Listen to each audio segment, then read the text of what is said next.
ചേട്ടാ നമസ്കാരം. നമസ്കാരം. വലിയൊരു അപ്ഡേറ്റ് ഇസ്രായേൽ ഇറാൻ യുദ്ധവുമായി ബന്ധപ്പെട്ട് വന്നിരിക്കുകയാണ്. ഇസ്രായേല് വലിയൊരു സന്ദേശം ലോകത്തിന് കൊടുത്തിരിക്കുകയാണ്.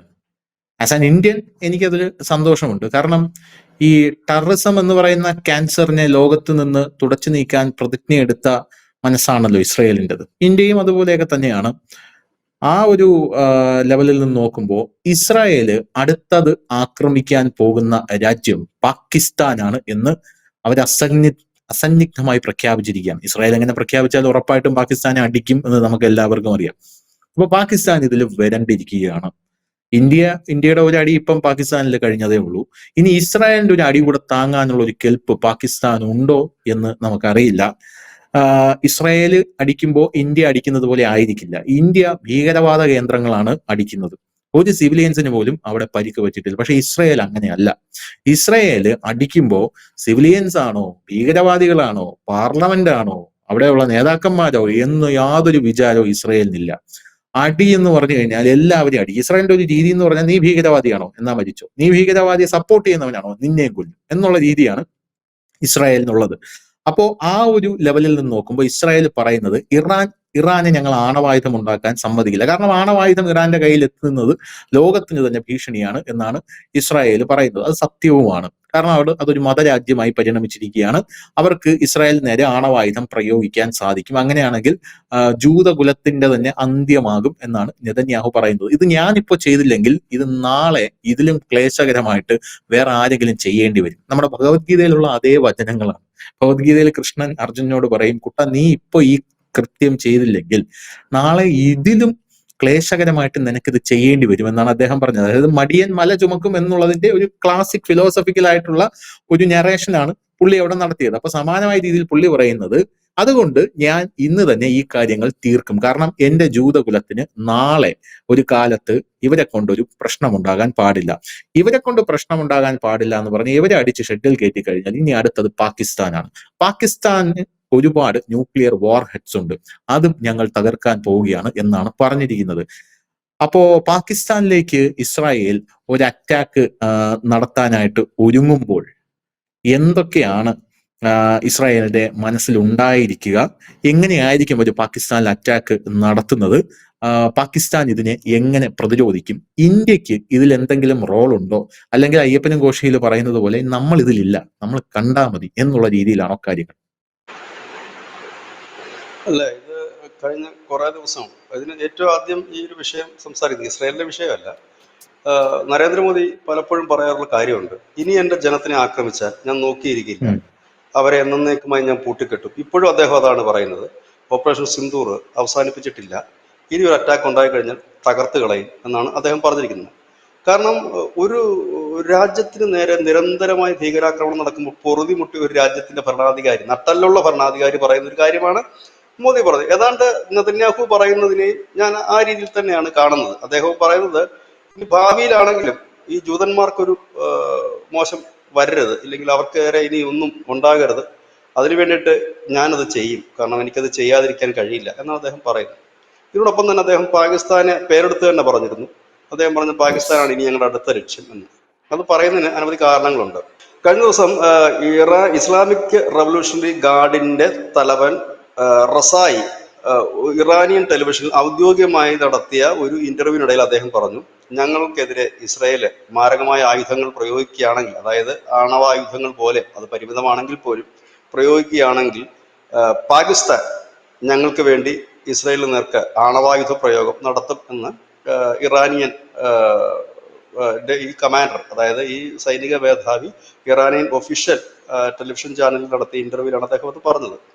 അതിനിടയിൽ കഴിഞ്ഞ ദിവസം പാകിസ്ഥാൻ നാഷണൽ അസംബ്ലിയിൽ ആബിദ് എന്ന് പറയുന്ന അവരുടെ ഒരു MP പറഞ്ഞു, ഇറാൻ കഴിഞ്ഞാൽ അടുത്ത ലക്ഷ്യം ഇസ്രായേലിൻ്റെത് പാകിസ്ഥാനാണ് എന്ന് പറഞ്ഞു. അങ്ങനെ പാകിസ്ഥാൻ ടാർഗറ്റിലേക്ക് വരാനുള്ള ഒരു പ്രധാന കാരണം, ലോകത്ത് എമ്പാടും തീവ്രവാദത്തിന്റെ ട്രെയിനിങ് സ്കൂൾ നടത്തുന്നതും തീവ്രവാദത്തിന്റെ ഒരു ഒത്താശ ചെയ്യുന്നതും ഒഫീഷ്യലായിട്ട് ചെയ്യുന്ന ഒരു രാജ്യമാണ് പാകിസ്ഥാൻ. ഇത് അമേരിക്കയ്ക്ക് അറിയാൻ പാടില്ലഞ്ഞിട്ടല്ല. അപ്പം ഇതെല്ലാവർക്കും അറിയാവുന്ന ഒരു കാര്യമാണ്. ഇപ്പൊ നമ്മൾ ഈ ഒരു യുദ്ധത്തെ നമ്മൾ നോക്കി കണ്ടു കഴിഞ്ഞാൽ, അതായത് ഇപ്പൊ ഇറാൻ ഇസ്രായേൽ ആ ഒരു യുദ്ധത്തെ നോക്കിക്കണ്ടാൽ നമുക്കറിയാം, എല്ലാവരും ഈ ഇറാനെ ആക്രമിക്കുന്നതിൽ മൗനം പാലിക്കുന്ന ഒരു കാഴ്ച നമ്മൾ കാണുന്നത്. UN ഇടപെടുന്നില്ല. UN പിന്നെ പതിവുപോലെ ഗുഡ്രസ് വന്ന് 2 ഗുണ്ടക്കടിച്ചിട്ട് പോകും എന്നുള്ളതല്ല. ഇപ്പോഴും ഇത്തവണ അദ്ദേഹം അത് ചെയ്തു, അത് വേറെ കാര്യം. പക്ഷെ അല്ലാതെ അതിനപ്പുറത്തേക്ക് വേറെ ഒരു രാജ്യം കാര്യക്ഷമമായി ഇടപെടുന്നില്ല. അതിന് കാരണം എന്താണെന്ന് ചോദിച്ചു കഴിഞ്ഞാൽ, ഇറാന് പലപ്പോഴായിട്ട് ഈ പ്രോക്സികളെ, അവരുടെ ഹിസ്ബുള്ള ആയാലും ഒപ്പം തന്നെ ഹമാസൊക്കെ കുറഞ്ഞ നാളുകളെ ആയുള്ള ഒരു ബാക്ക് ചെയ്യാൻ തുടങ്ങിയിട്ട്, ഹമാസ് ആയാലും ഒപ്പം തന്നെ ഹൂത്തീസ്, മിലീഷ്യസ് മറ്റേ ഇറാഖിലടക്കം കിടക്കുന്ന മിലീഷ്യസ്, അങ്ങനെ സിറിയയില്, അപ്പൊ എല്ലായിടത്തും ഇവര് ഈ നിഴൽസംഘടനകളെ പ്രോത്സാഹിപ്പിക്കുകയും ഇതുപോലുള്ള ഭീകരപ്രവർത്തനങ്ങൾക്ക് ഒത്താശ ചെയ്ത് കൊടുക്കുകയും ചെയ്യുന്നതുകൊണ്ട് എല്ലാവർക്കും ആഗ്രഹമുണ്ട് ഇറാൻ നിയന്ത്രണം കിട്ടിക്കോട്ടെ എന്നൊരു ആഗ്രഹം തന്നെയുണ്ട്. അമേരിക്കയ്ക്ക് വലിയ ആഗ്രഹവുമുണ്ട്, അമേരിക്കയാണ് എല്ലാം സപ്പോർട്ട് ചെയ്യുന്നത്. പക്ഷെ അവർക്ക് പരസ്യമായിട്ട് ഇപ്പോഴത്തെ അവസ്ഥയിൽ അത് പറയാൻ കഴിയില്ല. കാരണം മിഡിൽ ഈസ്റ്റിലെ ഒരു ബിസിനസ്സും ട്രേഡിങ്സും എല്ലാവർക്കും നോക്കേണ്ടതായിട്ടുണ്ട്. ഈ ഒരു സാഹചര്യത്തിലാണ് ഇപ്പോൾ ഇങ്ങനെ ഒരു കാര്യം വന്നിരിക്കുന്നത്. ഇതിനകത്ത് ഈ ഇറാൻ പാകിസ്ഥാൻ ആക്സസ് നേരത്തെ മുതൽ ഉണ്ട് എന്ന് ആദ്യം പറഞ്ഞത് ഇസ്രായേലാണ്. ഇവർ തമ്മിൽ നല്ലൊരു ബന്ധമുണ്ട് എന്ന് ആദ്യം പറഞ്ഞത് ഇസ്രായേലാണ്. അതിന് പ്രധാനപ്പെട്ട ഒരു കാര്യം എന്ന് വെച്ചാൽ, ഈ ഹമാസിനെ ഇറാൻ പിന്തുണച്ചതിന് ശേഷം ഹമാസിനെതിരെ വലിയ രീതിയിലുള്ള ആക്രമണം ഇസ്രായേൽ കടുപ്പിക്കുകയുണ്ടായി. അപ്പോൾ ഹമാസ് കുറച്ചുകൂടെ ഒക്കെ സാമ്പത്തികമായി തകർന്നു നിൽക്കുന്ന അവസരത്തിലാണ് നമ്മളുടെ മുനീർ, പാകിസ്ഥാന്റെ മേധാവി, സൈനിക മേധാവി മുനീർ ഈ ഹമാസിന്റെ നേതാക്കളൊക്കെ വിളിച്ചുകൊണ്ട് വരികയും പാകിസ്ഥാന്റെ സൈനിക താവളങ്ങൾ ഉൾപ്പെടെ കൊണ്ടുപോയി അതിന്റെ ചിത്രങ്ങൾ പുറത്തുവിടുകയും, എന്തിനേറെ പറയുന്നു, പാക് അധിനിവേശ കാശ്മീരിൽ ഹമാസ് നേതാക്കൾ എത്തിയിട്ട് ഇന്ത്യക്കെതിരെ വെല്ലുവിളിച്ചു പോയി. ഇന്ത്യയിൽ രക്തപ്പുഴ ഒഴുക്കുമെന്നും കാശ്മീർ പിടിച്ചെടുക്കുമെന്നും ഒക്കെ പറഞ്ഞിട്ട് പോവുകയുണ്ടായി. അപ്പൊ ഹമാസുമായിട്ട് നല്ല ലിങ്ക് ഉണ്ട്. ഇത് ആദ്യം ഇസ്രായേൽ പറഞ്ഞിരുന്നു എങ്കിൽ പോലും പരസ്യമായ, രഹസ്യമല്ല, പരസ്യമായ കാര്യമാണ്. നമ്മൾ കണ്ടതാണ്, നമ്മളടക്കമുള്ള മാധ്യമങ്ങൾ അതിന്റെ വീഡിയോ സഹിതം കൊടുത്തിരുന്നു. ഈ ഹമാസ് നേതാക്കളെ ആനയിച്ചുകൊണ്ട് പാക് അധിനിവേശ കാശ്മീരിൽ കൊണ്ടിരുന്നതും, ഒപ്പം തന്നെ ഈ ഹമാസിന്റെ നേതാക്കള് ഈ പറയുന്ന അഖ്നൂർ അടക്കം, ഇപ്പൊ നമ്മൾ ഇന്ത്യ തകർത്ത അഖ്നൂർ അടക്കമുള്ള ഈ സൈനിക വ്യോമ താവളങ്ങളിൽ എത്തുന്നതുമൊക്കെ അവരുടെ ഒരു ടെക്നിക്കായിരുന്നു ഇന്ത്യക്കെതിരെ ഈ പാകിസ്ഥാൻ ആദ്യഘട്ടത്തിൽ ഉപയോഗിച്ചത് എന്നാണ് വിലയിരുത്തൽ. കാരണം ഈ ഡ്രോൺ അറ്റാക്ക് ഹമാസിന്റെ ഒരു രീതിയാണ്, ഈ കൂട്ടത്തോടെ ഡ്രോൺ വിടുക എന്നുള്ളത്. അപ്പോൾ ആ ഒരു രീതി തന്നെയാണ് ഇവിടെയും അവർ അവലംബിച്ചത്. അപ്പോൾ സ്വാഭാവികമായി തന്നെ ഹമാസിനെ പിന്തുണയ്ക്കുന്ന, അല്ലെങ്കിൽ ഈ ഭീകരതയെ പിന്തുണയ്ക്കുന്ന ഒരു രാജ്യമാണ് പാകിസ്ഥാൻ. അതിന് അവർക്ക് കുറെ ഒരു ഒഫീഷ്യൽ ഇതുണ്ട്, ഒരു പരിവേഷമുണ്ട്. അതായത് മറ്റു രാജ്യങ്ങളുമൊക്കെ അവരെ സപ്പോർട്ട് ചെയ്യുന്നുണ്ട്. അവർ സപ്പോർട്ട് ചെയ്യുന്നതിന് മറ്റു ചില കാരണങ്ങൾ കൂടെ ഉണ്ട്. അമേരിക്ക അവരെ അന്ധമായിട്ട് സപ്പോർട്ട് ചെയ്യുന്നത് ചൈന ഇവിടെ കിടക്കുന്നതുകൊണ്ട് മാത്രമാണ്, ഇല്ലെങ്കിൽ ഇന്ത്യ ഇവിടെ കിടക്കുന്നതുകൊണ്ട് മാത്രമാണ്. ഇന്ത്യയും ചൈനയും ഒന്നും ഇല്ല, അവർ ദുർബലരായിരുന്നുവെങ്കിൽ ഒരിക്കലും പാകിസ്ഥാനെ സപ്പോർട്ട് ചെയ്യാൻ അമേരിക്ക വരില്ലായിരുന്നു. അപ്പം ഇങ്ങനത്തെ ഒരു സാഹചര്യത്തിൽ നിൽക്കുമ്പോഴാണ് ഇങ്ങനെ ഒരു അറ്റാക്ക്. കാരണം നമുക്കറിയാം, ഇന്ദിരാഗാന്ധിയുടെ കാലത്ത് ഇസ്രയേല് ഇവിടെ ഈ പാകിസ്ഥാന്റെ ആണവ കേന്ദ്രങ്ങൾ തകർക്കാൻ ഒരു വലിയ പദ്ധതി തയ്യാറാക്കിയിരുന്നു. ആ പദ്ധതിക്ക് ഇന്ദിരാഗാന്ധി പച്ചക്കൊടി കാട്ടുകയും ചെയ്തതാണ്. ഏറ്റവും ഒടുവിൽ അമേരിക്കയുടെ സമ്മർദ്ദത്തിന് വഴങ്ങി നിമിഷങ്ങൾക്ക് മുൻപാണ് ആ പദ്ധതി അത് മാറ്റപ്പെട്ടത്. കാരണം അവർ ഇസ്രായേൽ ആവശ്യപ്പെട്ട ഒറ്റ കാര്യമേ ഉണ്ടായിരുന്നു, അവരുടെ ഈ ഫൈറ്റർ ജെറ്റുകൾക്ക് ഒരുപാട് ദൂരം പറന്നിട്ട് ഇത് ചെയ്തിട്ട് പോകാൻ കഴിയില്ല. അപ്പോൾ ഇന്ത്യയിൽ ഇറങ്ങി ഒന്ന് ലാൻഡ് ചെയ്യണം, അവർക്ക് ഇന്ധനം നിറയ്ക്കണം. ഈ ഒരു എന്റെ ഒരു അടുത്തൊരു ക്വസ്റ്റ്യൻ അതാണ്. അതായത് എങ്ങനെയായിരിക്കും ഇസ്രായേൽ പാകിസ്ഥാനെ അറ്റാക്ക് ചെയ്യുകയാണെങ്കിൽ അറ്റാക്ക് ചെയ്തിട്ടുണ്ട്? ഇപ്പൊ ഇറാൻ എന്ന് പറയുന്നത് ഇസ്രായേലിൽ നിന്ന് ഇത്രയും ദൂരെ കിടക്കുന്ന ഒരു രാജ്യമാണ്. എനിക്ക് തോന്നുന്നു 2500-2000 കിലോമീറ്റർ അപ്പുറമാണ് ഇറാൻ കിടക്കുന്നത് ഇസ്രായേലിൽ നിന്ന്. അപ്പൊ പാകിസ്ഥാൻ അതിനും അപ്പുറമാണ് കിടക്കുന്നത്. അപ്പൊ അങ്ങനെ ഒരു സാഹചര്യത്തിൽ ഇന്ത്യ പോലൊരു രാജ്യത്തിന്റെ സഹായം ഇസ്രായേൽ ആ സമയത്ത് ആവശ്യപ്പെടാനുള്ള സാധ്യതയുണ്ടോ? അങ്ങനെ ആവശ്യപ്പെട്ട് കഴിഞ്ഞാൽ നമ്മൾ എങ്ങനെയായിരിക്കും പ്രതികരിക്കുക? ആവശ്യപ്പെടേണ്ട ആവശ്യമില്ലെന്നല്ലേ അവരുടെ എം പി പറഞ്ഞത്. ഇന്നലെ പാക് നാഷണൽ അസംബ്ലിയിൽ അവരുടെ എം പി പറഞ്ഞ കാര്യം ശ്രദ്ധയോടെ കേൾക്കണം. അതായത് അവർ പറഞ്ഞത്, ഇറാനിൽ ഇപ്പം അവര് ഇസ്രായേൽ ആക്രമിച്ച് അതിനെ കീഴ്പ്പെടുത്തുകയാണെങ്കിൽ, തകർക്കുകയാണെങ്കിൽ അവർക്ക് ഈസി ആയിട്ട് പാകിസ്ഥാനിൽ വരാൻ പറ്റും. കാരണം 1200 കിലോമീറ്റർ അതിർത്തിയാണ് ഇറാൻ പാകിസ്ഥാൻ ഉള്ളത്. അവിടുന്ന് എവിടുന്ന് വേണമെങ്കിൽ കയറി അടിക്കാൻ പറ്റും എന്നുള്ളത് നമുക്കറിയാം. ഇപ്പോൾ തന്നെ ഇസ്രായേൽ അവരുടെ ബോംബറുകളും മറ്റുമൊക്കെ ഓപ്പറേറ്റ് ചെയ്യുന്ന ഇറാഖിൽ നിന്നാണ്. അപ്പൊ മുമ്പ് ഇന്ദിരാഗാന്ധിയുടെ കാലത്ത് അവർക്ക് അത്രയും ഫെസിലിറ്റി ഇല്ല. കാരണം കാലം ഒരുപാട് കഴിഞ്ഞില്ല, അഡ്വാൻസ്ഡ് ആയിട്ട് ഒരുപാട് ടെക്നോളജീസ് വന്നു. ഇറാൻ പോലും ഇറാനിൽ ഇരുന്നുകൊണ്ടാണ് ഇസ്രായേലിനെ അടിക്കുന്നത് ഇപ്പം. അപ്പൊ അതായത് പാകിസ്ഥാൻ അതിർത്തിയിലേക്ക് ഇസ്രായേൽ എത്തും, പാകിസ്ഥാന്റെ അതിർത്തിയിലേക്ക് ലിറ്ററലി പറഞ്ഞാൽ ഇസ്രായേൽ വരും എന്നാണ് അർത്ഥം. വരും എന്നാണ് അവരുടെ എം പി അവരുടെ പാർലമെന്റിൽ പറഞ്ഞത്. പാർലമെന്റ് സമ്മേളനത്തിലാണ് അദ്ദേഹം പറഞ്ഞത്. എന്നിട്ട് അദ്ദേഹം പറഞ്ഞൊരു കാര്യം, നമ്മളിപ്പോൾ ഇറാനെ പിന്തുണയ്ക്കണം, പിന്തുണച്ചില്ല എന്നുണ്ടെങ്കിൽ വലിയ ഭവിഷ്യത്താണ്. അവർ കയറി കഴിഞ്ഞാൽ സ്വാഭാവികമാണ്, നമുക്കറിയാം. ഇപ്പോൾ ഇറാൻ ഒരു തകർച്ചയിലേക്ക് പോവുകയാണെങ്കിൽ അമേരിക്ക കൊണ്ട് അവിടെ സൈന്യത്താവളം ഇടും. കാരണം അവർക്ക് ഇറാഖിൽ ഓൾറെഡി ഉണ്ട്, കുവൈറ്റിൽ ഓൾറെഡി ഉണ്ട്, മിക്കവാറും ഒക്കെ മിഡിൽ ഈസ്റ്റിലുണ്ട്. അവരെന്തായാലും അവിടെ സൈന്യത്താവളം ഇടും. അങ്ങനെ ഒരു സൈന്യത്താവളം ഇട്ട് കഴിഞ്ഞാൽ ഇസ്രായേലിനെ സംബന്ധിച്ച് പണി ഈസി ആയിട്ടുണ്ട്. ഇങ്ങനൊരു ഉം. സാധ്യത അവിടെ നിലനിൽക്കും. സാധ്യതകളാണ് ഇത് പറയുന്നത്. അത് അവരുടെ എം പിയാ പറയുന്നത്, നമ്മളാരും അല്ല ഇത് പറയുന്നത്. പാകിസ്ഥാന്റെ എം പി തന്നെ പറയുന്ന ഒരു അപ്പോഴും കാര്യമാണ്. എന്റെ പക്ഷെ ഇത് വേറൊരു ഡൗട്ട് എന്ന് പറഞ്ഞാല് ബിജുചേട്ടാ, ഈ ഇസ്രായേല് പാകിസ്ഥാനെ ആയിട്ട് അടിക്കാൻ പോവുകയാണല്ലോ. ഇസ്രായേലിന്റെ ഫൈറ്റ്, ആ ഒരു ഫൈറ്റിന്റെ ആ ഒരു സെറ്റപ്പ് ഒക്കെ നമുക്ക് എല്ലാവർക്കും അറിയാം. അതായത് ഇവിടെ കിടന്ന് കുറെ സുഡാപ്പികൾ കാറി പോകുന്നുണ്ട്. അതായത് ഇറാൻ അങ്ങോട്ട് മെസ്സൈൽ ഇട്ട കണ്ടില്ലേ, ടെൽ അവീവില് തീ മഴ പെയ്ച്ചത് കണ്ടില്ലേ, മറ്റതാണ് മറിച്ചതാണ്, ഖമനേയിയെ തൊടാൻ പറ്റില്ല എന്നൊക്കെ ഇവര് കിടന്ന് പറയുന്നത്. ഇന്നലെ ഹഷ്മിയുടെ ഒരു കഥാപ്രസംഗം ഞാൻ കേട്ടിട്ടുണ്ടായിരുന്നു 24-ല്. ഹഷ്മി പറയുന്ന സംഭവം എന്ന് പറഞ്ഞു കഴിഞ്ഞാല്, ഫലസ്തീനില് ഒരു ഗതിക്ക് പരഗതിയില്ലാത്ത, ഒരു ആയുധം പോലും തിരിച്ച് എടുക്കാനില്ലാത്ത, ഒന്ന് കൈപൊക്കി ഒന്ന് നിലവിളിക്കാൻ കഴിയാത്ത, ശേഷിയില്ലാത്ത ആ ജനതയെ അടിച്ചതുപോലെ ആയിരിക്കില്ല ഇറാനെ നിങ്ങൾ അടിക്കുന്നത്. ഇറാനെ അടിച്ചാൽ നിങ്ങൾ അധമന്മാരെ, നിങ്ങൾ അതിന്റെ വില കൊടുക്കേണ്ടി വരും എന്നൊക്കെ പറഞ്ഞ വലിയ രീതിയിലുള്ള ബഹളമായിരുന്നു ഹഷ്മി അവിടെ കിടന്ന് കാഴ്ചവെച്ചത്. അപ്പോ ഇറാനെ അടിച്ചു കഴിഞ്ഞ് നേരെ പാകിസ്ഥാനിലേക്ക് ഇവര് വരുമ്പോ, ഇസ്രായേൽ വരുമ്പോ, ഇന്ത്യ പാകിസ്ഥാനുമായിട്ട് ഒരു ഫൈറ്റ് നടത്തില്ല, ഓപ്പറേഷൻ സിന്ദൂർ. അപ്പൊ ട്രംപ് എടുത്തൊരു നിലപാടുണ്ട്. ട്രംപ് പെട്ടെന്ന് അതുവരെ ഇന്ത്യയുടെ വലിയ സുഹൃത്തായിരുന്നു ട്രംപ്. പെട്ടെന്ന് ഈ ഇന്ത്യ പാകിസ്ഥാൻ സംഘർഷം വന്നപ്പോ പാകിസ്ഥാനെയും ട്രംപിന് വേണം, ഇന്ത്യയും ട്രംപിന് വേണം. ട്രംപ് പറഞ്ഞത് ഇത് വലിയ ഷെയിമാണ് എന്ന് പറഞ്ഞു. അതിനുശേഷം IMF-ൽ നിന്ന് ഇവർക്ക് മറ്റേ ഫണ്ട് കൊടുക്കുന്നു, പാകിസ്ഥാന് ഫണ്ട് കൊടുക്കുന്നു. പിന്നെ നമ്മൾ അറിയുന്നു ട്രംപിന്റെ ഒരുപാട് നിക്ഷേപങ്ങൾ പാകിസ്ഥാനിൽ ഉണ്ട് എന്ന് അറിയുന്നു. ട്രംപിന് ഒരുപാട് താല്പര്യങ്ങൾ പാകിസ്ഥാനിൽ ഉണ്ട് എന്ന് അറിയുന്നു. ഈ നാറ്റോ രാജ്യമായിട്ടുള്ള തുർക്കി പാകിസ്ഥാന് സപ്പോർട്ട് കൊടുക്കുന്നതിനെ ട്രംപ് ബാക്ക് ചെയ്യുന്നു അന്തർധാരയിൽ പോലും. അപ്പൊ ഇങ്ങനത്തെ ഒരു സാഹചര്യത്തിൽ ഇസ്രായേലിനെ കൊണ്ട് ആക്രമിപ്പിക്കുന്നത് അമേരിക്കയാണെന്ന് നമുക്ക് എല്ലാവർക്കും അറിയാം. ഇസ്രായേൽ അങ്ങനെ പറഞ്ഞാലും അമേരിക്കയാണ് ഇസ്രായേലിന്റെ പിറകിൽ. അപ്പൊ പാകിസ്ഥാനെ ഇസ്രായേൽ ആക്രമിക്കുമ്പോൾ അമേരിക്കയ്ക്ക് അത് നോക്കി നിൽക്കാൻ പറ്റുമോ? കാരണം ഞാൻ ചോദിക്കുന്നത്, ഇന്ത്യ പാകിസ്ഥാനെ ആക്രമിച്ചപ്പോൾ അമേരിക്ക ഇത്രയധികം ഷോ കാണിച്ചല്ലേ? ഇത് ഇപ്പൊ പാകിസ്ഥാൻ ഇസ്രായേൽ ആക്രമിക്കുമോ എന്നുള്ള ചോദ്യം അന്തരീക്ഷത്തിൽ നിൽക്കുന്നേ ഉള്ളൂ. അതിനൊരു ഉം, കൃത്യത വന്നിട്ടില്ല. എന്നാൽ ഉം, സാധ്യതകൾ അത് ഇല്ലാതില്ല. പക്ഷെ ഈ ഒരു സമയത്ത് അത് ഉണ്ടാകില്ല. പിന്നെ മറ്റൊരു കാര്യം, കഴിഞ്ഞ ദിവസം ഇറാനിൽ നടന്ന ഇസ്രായേലിന്റെ തിരിച്ചടി എങ്ങനെയാണെന്ന് നോക്കണം. 12 ഇടങ്ങളിലാണ് സ്ഫോടനം ഇറാനിൽ ഉണ്ടായത്. അതായത് അവർ പുറത്തുനിന്നുകൊണ്ട് ഇട്ടതല്ലത്. അത് ഇറാനിൽ തന്നെ അവർ സ്ഥാപിച്ചിരുന്ന ബോംബുകളാണ് പൊട്ടിയത്. കാർ ബോംബായിരുന്നു പൊട്ടി ടെഹ്റാൻ വിമാനത്താവളത്തിന് കംപ്ലൈന്റ് വന്നത്. അപ്പൊ ഇസ്രായേൽ എന്ന് പറയുന്ന രാജ്യത്തിന് ഇപ്പം മറ്റൊരു രാജ്യത്തിന് സഹായമൊന്നും അവർക്ക് ആവശ്യമൊന്നുമില്ല, അവർക്ക് ഹെനായിട്ടൊക്കെ. അന്നത്തെ സമയത്ത് അവരുടെ ഫൈറ്റർ ജെറ്റുകൾക്ക് അത്രയും ദീർഘദൂരം പറന്ന് വന്നിട്ട് റിട്ടേൺ പോകാൻ പറ്റാത്തൊരു സാഹചര്യം ഉണ്ടായിരുന്നു അന്നത്തെ കാലത്ത്. പക്ഷെ ഇന്ന് അവർക്കതില്ല. അവരിപ്പോൾ ചെയ്യുന്ന പണി വെച്ചാൽ അവർ ഏത് രാജ്യത്തെയാണോ തീർക്കേണ്ടത് അതിന് വർഷങ്ങൾക്ക് മുമ്പേ തന്നെ മൊസാദ് ഓൾറെഡി ആ രാജ്യത്തിന് സ്കെച്ച് ചെയ്തിട്ടുണ്ടാകും. അവരതിന്റെ പണി നടത്തിയിട്ടുണ്ട്. അങ്ങനെയല്ലേ ഇപ്പൊ നമ്മൾ ഇറാനിൽ കാണുന്നത്. ഭൂഗർഭ നിലയങ്ങൾ ഇസ്രായേൽ ഉണ്ടാക്കിയിട്ട് അവിടെ തന്നെ അവരുടെ ഡ്രോണുകളും മറ്റും സൂക്ഷിക്കുക, എന്നിട്ട് ഇവിടുന്ന് സ്വിച്ച് ഇടുമ്പോൾ അത് ഓപ്പറേറ്റ് ആകുക എന്നുള്ള രീതിയിലാണ്. കാർ ബോംബ് വെക്കുക, കാർ കൊണ്ട് പാർക്ക് ചെയ്തിട്ട് പോകും, ആ കാർ പൊട്ടിത്തെറിക്കുക. ഇങ്ങനെയാണ് അവർ ചെയ്തുകൊണ്ടിരിക്കുന്ന സാധനം. അപ്പൊ അത് പാകിസ്ഥാൻ കുറച്ചുകൂടി ഈസിയാണ് കാര്യം. കാരണം നിലവിൽ ഇറാൻ പോലെയല്ല പാകിസ്ഥാൻ. ഒരുപാട് ഭീകര ഗ്രൂപ്പുകളുണ്ട്. ബലൂചിസ്ഥാനിൽ അങ്ങനെ നടക്കുന്നു. ഖൈബർ പഖ്തൂൺ മേഖലയാണ് തെഹ്രീക്കെ താലിബാൻ കിടക്കുന്നു. ഇനി മറ്റു ഉം, ചില ഗ്രൂപ്പുകൾ വേറെ കിടക്കുന്നു. അങ്ങനെ മൊത്തത്തിൽ അങ്ങനെ കിടക്കുന്നത് കൊണ്ട് അവരുടെ പണി കുറച്ചുകൂടി ഈസിയാണ്. ഇപ്പൊ തന്നെ അജ്ഞാതന്മാർ അവിടെ പലരെയും കയറി തട്ടുന്നുണ്ട്. അപ്പോ ഇസ്രായേൽ കൂടി വന്നാൽ അവർക്ക് കുറച്ചുകൂടി ഈസി ആയിട്ട് ചെയ്യാൻ പറ്റുന്ന ഒരു സ്ഥലമാണ്. അതായത് ഒരു പ്രത്യക്ഷ യുദ്ധത്തിലേക്ക് ആയിരിക്കില്ല അവർ പോകുക.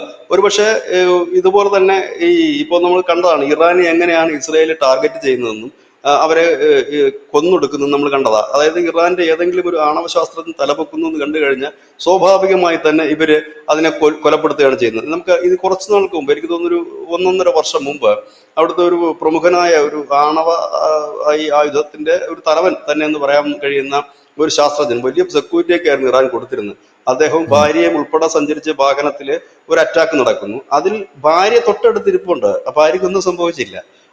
ഈ ശാസ്ത്രജ്ഞൻ മാത്രം കൊല്ലപ്പെടുകയാണ്.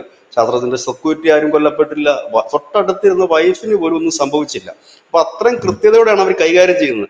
അവിടെ പാകിസ്ഥാനെ അവർ ആക്രമിക്കും എന്ന് പറഞ്ഞു കഴിഞ്ഞാൽ ഇപ്പൊ നമ്മുടെ ഇന്ത്യ ചെയ്തതുപോലെ നേരത്തെ തന്നെ നോട്ടീസൊക്കെ കൊടുത്ത് ഒരു വിളംബരം ചെയ്തിട്ടായിരിക്കില്ല ഒരുപക്ഷെ ആദ്യം അവർ ഓക്കെ. തുടങ്ങുന്നത് ഇറാനിന് മുമ്പ് ചെയ്തതുപോലെ തന്നെ ഇടയ്ക്കിടയ്ക്കുള്ള ഉം, ഉം. സ്ഫോടനങ്ങളും കാര്യങ്ങളും നടത്തിയിട്ട് ഇവരുടെ തന്ത്രപ്രധാന മേഖലകൾ തകർത്തുകൊണ്ടായിരിക്കും അവർ തുടങ്ങുന്നത്. അതൊരു ഫുൾ വാർ എന്ന് പറയാൻ കഴിയില്ല. അതായത് പാകിസ്ഥാനെ ഡം ചെയ്യിക്കുക. സ്വാഭാവികമായി തന്നെ അറ്റാക്കുകൾ ഇപ്പൊ ലോകത്ത് ഏത് രാജ്യത്തെ രഹസ്യമായോ പരസ്യമായോ ആക്രമിച്ചു കഴിഞ്ഞാൽ അതിന്റെ പിന്നിൽ ഏത് ഉം. രാജ്യമാണെന്ന് നമുക്ക് ഏകദേശം പറയാൻ പറ്റും. ഒരു സാധാരണക്കാരന് പോലും പറയാൻ പറ്റുന്ന ഒരു കാര്യം. നമ്മളറിയാം, ഈ പ്രത്യേകിച്ച് ചില മരണങ്ങളൊക്കെ നടക്കുമ്പോൾ നമ്മൾ പറയും അതിന്റെ പിന്നിൽ റഷ്യയാണ്. കാരണം അത്തരം കൊലപാതകങ്ങൾ അതെ. ചെയ്ത എക്സ്പീരിയൻസ് റഷ്യക്കാണുള്ളത്. പ്രത്യേകിച്ച് ഈ ഉം, ഉം, സ്ലോ പോയിസൺ, അതുപോലെ തന്നെ പോയിസൺ കണ്ടുപിടിക്കാത്ത രീതിയിലുള്ള മെത്തേഡുകൾ, അതുപോലെ തന്നെ ആളുകൾ കെട്ടിടത്തിന് മുകളിൽ നിന്ന് വീണു മരിക്കുന്നു, ഇങ്ങനെയൊക്കെയുള്ള കാര്യങ്ങൾ. അതുപോലെ തന്നെ അമേരിക്കയും ഇത്തരം ടെക്നിക്സ് യൂസ് ചെയ്തിട്ടുണ്ട്. അമേരിക്ക ഒരു പ്രത്യേകതരം ഡ്രോൺ ഉപയോഗിച്ചിട്ടായിരുന്നല്ലോ പാകിസ്ഥാനിൽ തന്നെ ഉണ്ടായിരുന്ന ഒരു ഭീകര നേതാവിന്റെ കഴുത്തറത്ത് കൊന്നത്. അദ്ദേഹം കാറ്റുകൊള്ളാൻ പുറത്തോട്ടിറങ്ങിയതാണ് ബാൽക്കണിയിൽ നിന്ന്. അപ്പോൾ തന്നെ ആ ഡ്രോൺ വെച്ച് തട്ടിക്കളഞ്ഞു. അപ്പൊ ഇതിനൊക്കെ ഇത്തരം ടെക്നോളജി കൈവശമുള്ള ഇസ്രായേലിനെ സംബന്ധിച്ച് ഇപ്പൊ അതിർത്തിയിലേക്ക് ടാങ്കുകൾ നീക്കിയിട്ടോ മിസൈൽ നീക്കിയിട്ടോ ചെയ്യേണ്ട ആവശ്യമേ അവർക്ക് വരുന്നില്ല. ഇറാൻ അങ്ങനെയല്ലായിരുന്നു. ഇറാൻ കുറച്ചുകൂടെ സജ്ജമായിരുന്നു. പക്ഷെ അവിടുന്ന് പോലും ഇസ്രായേലിൽ ഒരുപാട് ചാരന്മാരെ അവരുടെ പക്ഷത്തേക്ക് കണ്ടെത്താൻ കഴിഞ്ഞിരുന്നു. അവരെ ഉപയോഗിച്ച് ചെയ്യാൻ കഴിഞ്ഞു. നമ്മളറിയാം ഹനിയ, ആ ഹനിയക്ക് എന്തുമാത്രം, ഹമാസിന്റെ തലവൻ ഹനിയക്ക് എന്തുമാത്രം സെക്യൂരിറ്റിയാണ് ഇറാൻ കൊടുത്തിരുന്നത്. അവരുടെ സൈനിക ഓഫീസർ അതിൽ ചെയ്തത് എവിടെയാണ്, താമസിപ്പിച്ചത് എവിടെയായിരുന്നു? സൈനിക താവളത്തിനടുത്തുള്ള സൈനിക ക്വാർട്ടേഴ്സിലാണ് താമസിപ്പിച്ചിരുന്നത്. ആ ക്വാർട്ടേഴ്സിനകത്ത് റൂമിലാണ് ഈ ബോംബ് പൊട്ടിയിട്ട് ഈ ഹനിയ കൊല്ലപ്പെടുന്നത്. അപ്പം അത്ര കപ്പാസിറ്റി ഉള്ള ഒരു സംഘടനയാണ് മൊസാദ്, അവരുടെ ഒരു രാജ്യമാണ് ഇസ്രായേൽ. അപ്പം യുദ്ധം എന്ന് പറഞ്ഞു കഴിഞ്ഞാൽ നമ്മൾ ഇപ്പോൾ കാണുന്ന രീതിയിലുള്ള ഒരു യുദ്ധം ആയിരിക്കില്ല ഒരിക്കലും. ഒരുപക്ഷെ ഇതേ രീതിയിലുള്ള ഫൈറ്റ് ഇറാന് ശേഷം ഇസ്രായേൽ പാകിസ്ഥാനിൽ തുടങ്ങാൻ സാധ്യതയുണ്ട്. പ്രത്യേകിച്ച് ഈ അവിടെ ഒരു കുറച്ചു ഭാഗമെങ്കിലും, ഇറാൻ പൂർണ്ണമായിട്ട് അല്ലെങ്കിൽ കുറച്ചു ഭാഗമെങ്കിലും ഈ അമേരിക്ക അടക്കമുള്ള രാജ്യങ്ങൾ കൈവശപ്പെടുത്തുകയാണെങ്കിൽ, ഇതൊക്കെ സാധ്യമാകുമോ എന്നറിയില്ല. പക്ഷെ യുദ്ധം ഇപ്പോൾ നല്ല കൊടുമ്പിരി കൊണ്ട് മുമ്പോട്ട് പോകുന്ന ഒരു അന്തരീക്ഷമാണ്. പിന്നെ ഈ നമ്മുടെ പലസ്തീൻ പോലെ അല്ല ഇറാൻ എന്നുള്ള കാര്യം 100% ഉറപ്പ്. കാരണം ലോകത്തിന് തന്നെ ഈ യുദ്ധം ഒരു വലിയ ഭയത്തോടാണ് ലോകം കാണുന്നത്. കാരണം ഞാൻ കഴിഞ്ഞ ദിവസവും പറഞ്ഞിരുന്നു, ഈ ഹോർമിസ് കടലിടുക്കുണ്ട്. ആ കടലിടുക്ക് എന്ന് പറഞ്ഞാൽ മുമ്പ് ഈ ഹൂത്തികൾ കടലെടുക്ക് ബ്ലോക്ക് ചെയ്തിരുന്നു. അതുപോലെയല്ല ഇത്. ഇറാൻ ഈ ഹോർമുസ് കടലിടുക്കിൽ വലിയ സ്ഫോടന കാര്യങ്ങൾ നടത്താന്നുണ്ടെങ്കിൽ ട്രേഡിങ് പാടെ നിലയ്ക്കും. ട്രേഡിങ് പാടെ നിലച്ചു കഴിഞ്ഞാൽ ഇന്ത്യ ഉൾപ്പെടെയുള്ള രാജ്യങ്ങൾക്ക് അത് വലിയ ബുദ്ധിമുട്ടുകൾ സൃഷ്ടിക്കും. വലിയ വിലക്കയറ്റത്തിലേക്ക് പോകും. പല ട്രേഡിങ്ങുകളും അതുവഴി നടക്കാതെ പോകും. കാരണം ആകെയുള്ള ഒരു വൺ വേ ട്രാഫിക് പോലെയുള്ള ഒരു കപ്പൽച്ചാലാണത്, ഒരു കടലിടുക്കാണത്. അതിനകത്ത് അപ്പുറവും ഇപ്പുറവും ഇല്ല. വേറെ അതിന്റെ ഓപ്ഷൻ എന്ന് പറഞ്ഞു കഴിഞ്ഞാൽ നിലവിലത്തെ സാഹചര്യത്തിൽ ഒന്നുമില്ല എന്ന് തന്നെ പറയേണ്ടി വരും. കാരണം ഈ മിഡിൽ ഈസ്റ്റിൽ നിന്നൊക്കെ ഉള്ള ഒരു ഗതാഗതത്തിന്റെ ഒരു പ്രധാനപ്പെട്ട ഒരു കണ്ണിയാണത്. ആ കണ്ണി സാധാരണഗതിയിൽ ഈ ചെയിൻ ബ്രേക്ക് ചെയ്യുക എന്നുള്ളതാണ് യുദ്ധത്തിന്റെ ഒരു പ്രധാനപ്പെട്ട രീതി, സപ്ലൈ ചെയിൻ ബ്രേക്ക് ചെയ്യുക എന്നുള്ളത്. അപ്പോൾ അങ്ങനെ ഒരു ബ്രേക്കിലേക്ക് ഇറാൻ കടന്നാൽ അത് ലോകങ്ങൾക്ക് മുഴുവൻ ഒരു ഭീഷണിയാകും. പിന്നെ ഇറാൻ ഇപ്പോൾ ചെയ്യുന്ന പണി എന്ന് വെച്ചാൽ അവരുടെ കയ്യിലുള്ള എല്ലാ ഐറ്റംസും എടുത്ത് പെരുമാറിക്കൊണ്ടിരിക്കുന്ന ഒരു സാഹചര്യമാണ്. അപ്പോൾ ഈ യുദ്ധം ഞാൻ നേരത്തെ പറഞ്ഞതുപോലെ തന്നെ വിജയം ഇസ്രായേലിന് തന്നെ ആണ് എങ്കിൽ പോലും അത്ര ഈസി ആയിട്ടുള്ളൊരു ഫൈറ്റ് അല്ല അവിടെ നടക്കുന്നത്. പക്ഷെ ഇപ്പോഴെന്തുകൊണ്ടാണ് അവിടെ ഈസി ഫൈറ്റ് പോലെ നമുക്ക് തോന്നുന്നതെന്ന് വെച്ച് കഴിഞ്ഞാൽ, വർഷങ്ങൾക്ക് മുമ്പേ ഇസ്രായേൽ ഇറാനിൽ പണി ചെയ്ത് വെച്ചിട്ടുണ്ട് ഓൾറെഡി.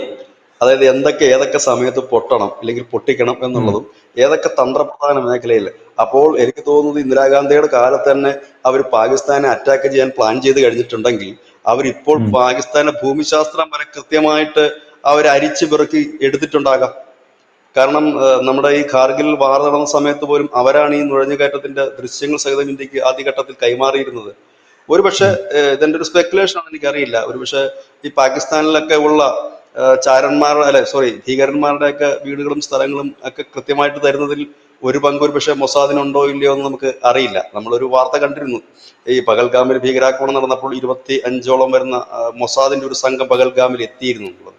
അത് എത്താനുണ്ടായ കാരണം ഇസ്രായേലിൽ നടന്ന അറ്റാക്കും പഹൽഗാമിൽ നടന്ന അറ്റാക്കും സെയിം രീതിയിലായിരുന്നു. ഈ ക്രൈമിന്റെ ഒരു രീതിയുണ്ട്. ആ രീതി വെച്ചിട്ട് നമുക്ക് ഇത് എങ്ങനെയാണ്, ആരാണെന്നുള്ള ഏകദേശം ഊഹിക്കാൻ പറ്റും. ഇത് രണ്ടും അങ്ങനെ തന്നെയായിരുന്നു.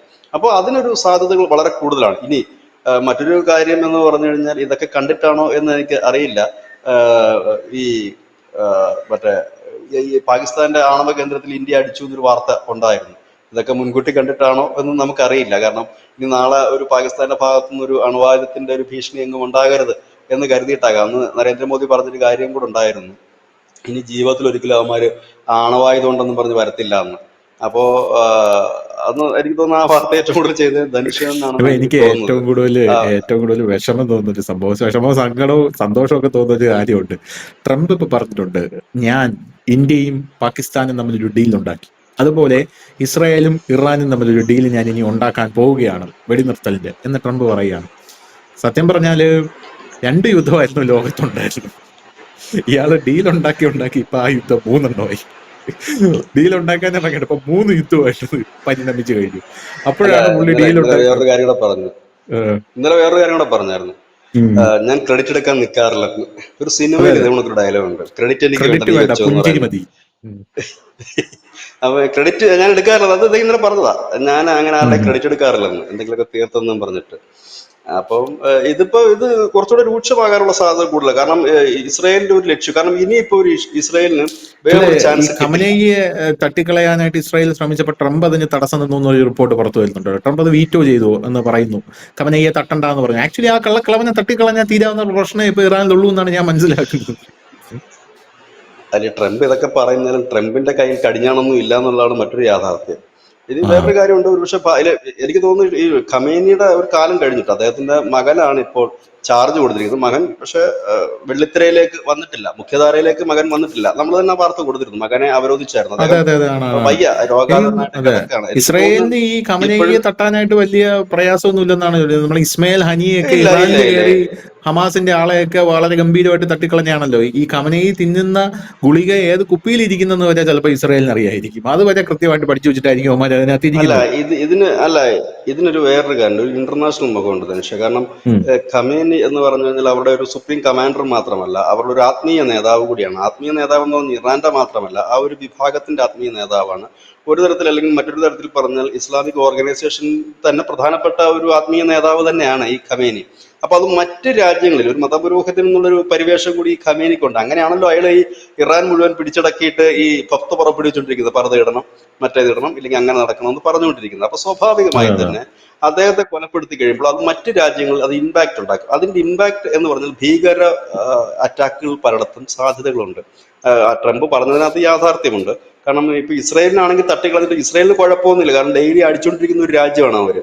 അവർക്ക് ഉം. ഡെയിലി യുദ്ധം തന്നെ ഉള്ളൂ. അപ്പൊ അവർക്ക് വലിയ ടെൻഷന്റെ ആവശ്യമില്ല. പക്ഷെ അങ്ങനെ ഒരു നടന്നു കഴിഞ്ഞാൽ ഭീകര ഗ്രൂപ്പുകൾ, അതായത് ഒരുപാട് ഭീകര ഗ്രൂപ്പുകളുണ്ട്, അവരതിനെ ഒരു മതപരമായി കാണുകയും മറ്റു രാജ്യങ്ങളിൽ അവരത് ഭീകരാക്രമണങ്ങൾക്ക് സാധ്യതകൾ വർദ്ധിപ്പിക്കുകയും ചെയ്യും. അതുമാത്രമല്ല, മിഡിൽ ഈസ്റ്റിൽ ഒരുപക്ഷെ ഇപ്പോൾ ഈ പാശ്ചാത്യ ശക്തികളോട്, പ്രത്യേകിച്ച് അമേരിക്കയോടൊക്കെ കാണിക്കുന്ന ആ ഒരു സമീപനത്തിൽ ചില മാറ്റങ്ങൾ വരും, ചില നിലപാടുകൾ അവർക്ക് സ്ട്രോങ് ആയിട്ട് എടുക്കേണ്ടി വരും. പ്രത്യേകിച്ച് ഈ ഖത്തർ പോലെയുള്ള രാജ്യങ്ങൾ, ഖത്തർ ഈ അടുത്തൊരു വിമാനം ട്രംപിന് കൊടുത്തതേ ഉള്ളൂ. അപ്പൊ ഖത്തർ പോലെയുള്ള രാജ്യങ്ങളൊക്കെ ഉണ്ട്. അപ്പൊ അവർക്കൊരു നിലപാടിലേക്ക് പോകേണ്ടതായി വരും. ഇതിന്റെ ആംഗിൾ മാറാനുള്ള സാധ്യതകൾ വളരെ കൂടുതലാണ് ഖമേനിയെ കൊല്ലുക എന്ന് പറഞ്ഞു കഴിഞ്ഞാൽ. പ്രത്യക്ഷത്തിൽ ഖമേനി ഇതുവരെ ഒരു പൊതു പരിപാടികൾ പങ്കെടുത്ത ദൃശ്യങ്ങളോ ഇല്ല വാർത്തകളോ ഒന്നും നമ്മൾ കണ്ടിട്ടില്ല. പക്ഷെ ഖമേനിയുടേതായിട്ട് പുറത്തു വരുന്നുണ്ട്. കഴിഞ്ഞ ദിവസങ്ങളെല്ലാം ഖമേനിയുടേതായിട്ട് പുറത്തു വന്ന അദ്ദേഹത്തിന്റെ റേഡിയോ സന്ദേശങ്ങൾ മാത്രമാണ്. ഇപ്പോൾ ഏറ്റവും ലേറ്റസ്റ്റ് ആയിട്ട് പുറത്തു വരുന്നൊരു വാർത്ത അദ്ദേഹം ബങ്കറിലേക്ക് പോകുന്നു എന്നൊരു വാർത്തയാണ്. അപ്പോൾ എല്ലാം കൊണ്ടും കുറെ സംശയങ്ങൾ നിഴലിക്കുന്നുണ്ട്. ഇനി ഒരുപക്ഷെ ഖമേനിക്ക് എന്തെങ്കിലും സംഭവിച്ചു കഴിഞ്ഞാൽ പോലും ഒരുപക്ഷെ അത് പെട്ടെന്ന് ആ വാർത്ത ലോകമെത്താനും വൈകാൻ സാധ്യതകളുണ്ട്. ഏതായാലും ഇതൊരു യുദ്ധത്തിന്റെ അന്തരീക്ഷത്തിൽ തന്നെയാണ് കാര്യങ്ങൾ മുൻപോട്ട് പോകുന്നത്. താങ്ക് യു ചേട്ടാ. Thank you so much.